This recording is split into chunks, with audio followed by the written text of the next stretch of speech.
اللي اخذ دكتوره بان 4 اشخاص وياهم مرة اقاربها. خلنا اشرح لكم الفيديو شفته.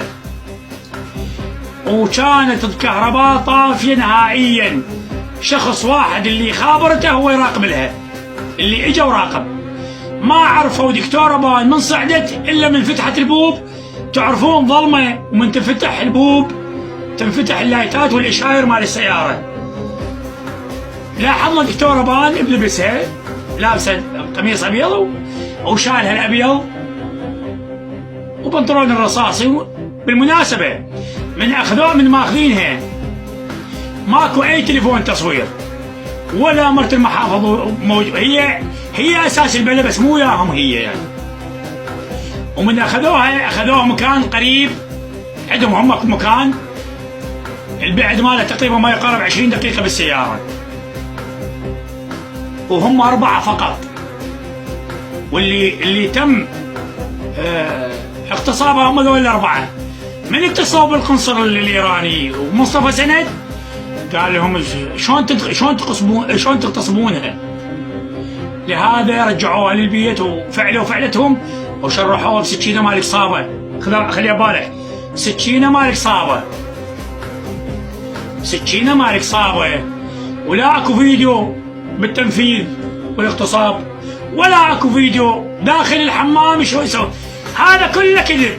ولا هذا طلع الصوت ماله انه اني وياهم وكذا. هذا كله فيلم مجرد للمشاهدات. طرقاعه طاحت عليكم وعلى المشاهدات القشره. تاجرتوا باسم هاي البنيه لما لعبتوا رواحنا. جاي اقول لكم حادثه صارت حقها ما راح يروح.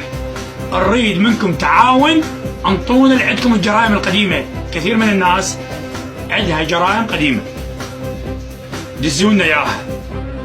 ملفات فساد، جريمه قتل او اي جريمه من الجرائم، خطف، اي شيء. اما لا تلعبون. واحد ذاك اليوم ناشر الفيديو اخذوها وهي وياهم كفخوها راجليات. انت يمها وين يا راجليات؟ انت يمها، انت يمها، انت مش شريك. من اللي قال لك كفخوها؟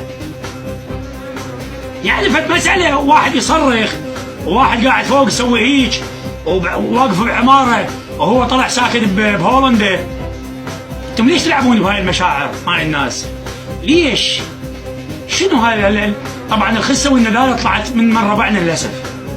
ما حد سوى سوايتكم عمي. لا تتاجرون بقضيتنا، بقضية العراق. الله يخليكم، الله يخليكم لا تتاجرون بيها. ما يصير.